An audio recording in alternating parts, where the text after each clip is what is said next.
Macroregione News.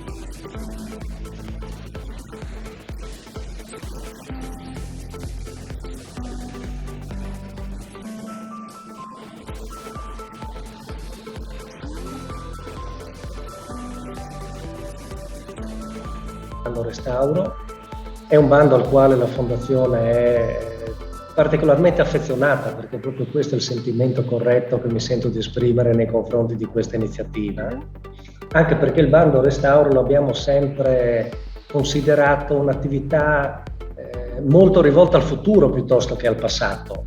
Sembrerebbe una contraddizione in termini, e invece per noi è fondamentale riuscire a mantenere, a dedicare risorse al patrimonio storico-artistico anche in questi momenti di difficoltà. E in sintesi questo è lo spirito condiviso da una grande banca come Intesa San Paolo, che ci ha accompagnato in questi 3 anni di iniziative in questo settore. Gli interventi che sono stati messi in atto hanno interessato, credo, quasi tutti i comuni della provincia di Udine e Pordenone, 249 tappe, un giro molto intenso, abbiamo raggiunto quasi 13 milioni del valore degli interventi che abbiamo sostenuto e messi in campo. A fronte di 1,6 milioni di contributi erogati, il valore del progetto è di 12 milioni e mezzo. Ecco, questo è un multiplo, lasciatemi dire, di civiltà.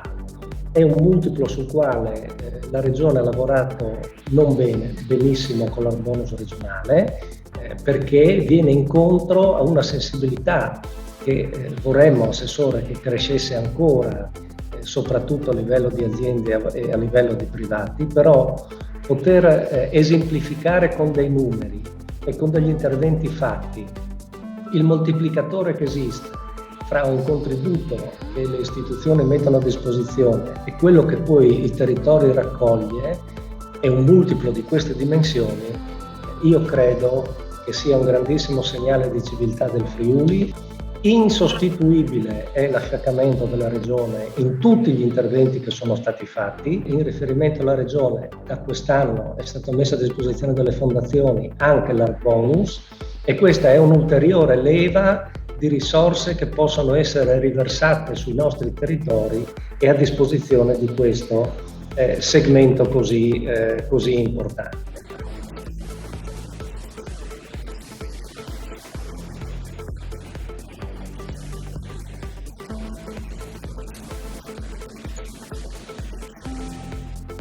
Una cosa che riteniamo particolarmente qualificante e di soddisfazione è stata l'introduzione anche del recupero strutturale di alcuni siti, inteso su 2 grandi linee. Un recupero strutturale che eviti i danneggiamenti di opere d'arte o affreschi contenuti all'interno della struttura, e un recupero strutturale di siti e di edifici che possano essere indirizzati a centri di aggregazione giovanile. A valle dei 3 anni di attività, lo dico anche con un certo orgoglio anche alla banca, perché è un segnale per me molto molto importante, abbiamo contribuito a recuperare 33 centri di aggregazione giovanile. L'ultima cosa, abbiamo il piacere di poter annunciare assieme a Intesa San Paolo il rinnovo con la banca di questo programma triennale che ci accompagnerà lungo strade comuni, e rinnovando questo tipo di accordo credo si sottolinei un valore fondamentale, che è il valore della continuità.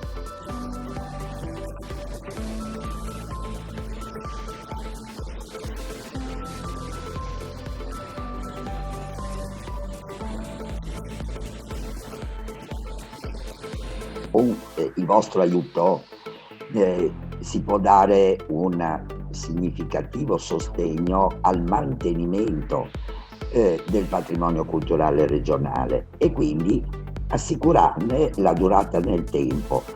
Il nostro compito è quello di trasmettere questo patrimonio possibilmente intatto alle future generazioni. E tutte queste attività sono una garanzia in questo senso. Il patrimonio culturale non esiste solo nei grandi centri, ma una cosa che caratterizza i Friuli Venezia Giulia, il Friuli, ma tutta Italia, è che il nostro patrimonio è un po' ovunque, anche nei luoghi più remoti. E questo tipo di bandi aiuta moltissimo a dare sostegno alle attività di restauro nei siti più lontani. Devo dire che progressivamente sono migliorati anche qualitativamente i progetti. Questo tipo di attività è anche importante per la continuità di saperi ed esperienze che sono rappresentati dai restauratori della regione.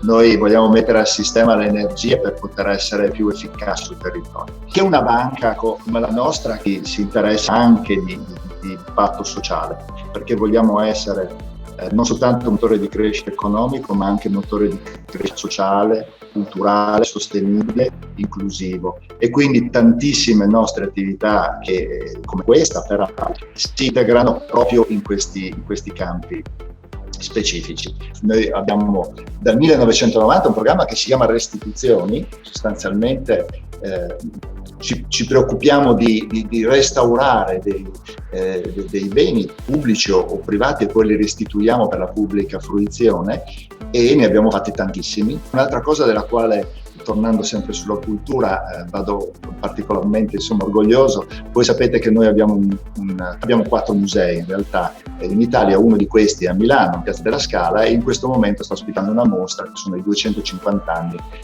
dalla morte del Tiepolo, è una mostra sul Tiepolo. E chiaramente il Tiepolo ha lasciato tantissime testimonianze nella nostra regione, come peraltro nel Veneto, e quindi abbiamo voluto, per essere in linea con i tempi, costruire delle clip video di una ventina di minuti ciascuna, andando a visitare ogni territorio. Quindi, e poi lo presentiamo ai nostri clienti settimana per settimana. Abbiamo fatto 7 clip, una di queste è di Udine, è su Udine. Tornando a noi su questo, io sono veramente contento che abbiamo rinnovato per 3 anni questo accordo, perché ci permette su 4 bandi di essere efficaci.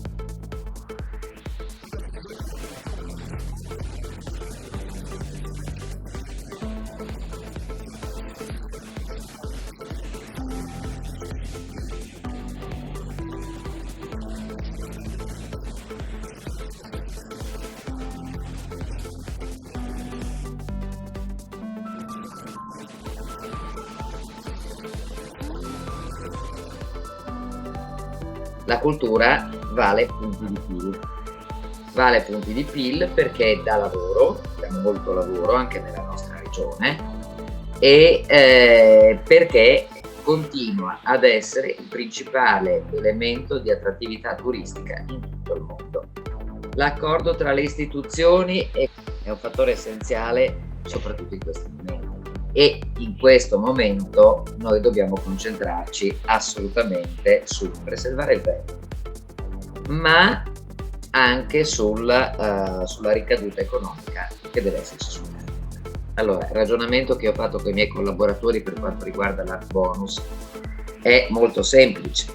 Le fondazioni bancarie sono escluse dalla legge che prevede di individuare le categorie di fruitori dell'art bonus. Però abbiamo pensato che in questo periodo invece, proprio per la necessità di destinare risorse maggiori probabilmente che rispetto al passato sul piano del welfare, abbiamo pensato che fosse opportuno incentivare anche le fondazioni bancarie per, se possibile, aumentare gli interventi o comunque non far diminuire il budget cultura.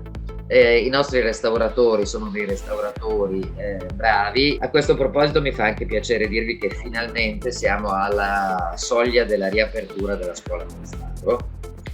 La scuola di restauro, che era una bella tradizione, viene ripresa. Abbiamo completato tutto l'iter di timbri e bolli ministeriali. La scuola di restauro si arricchirà rispetto alla partenza che era carta. Sarà carta, saranno tessuti e c'è una novità molto importante che vi segnalo.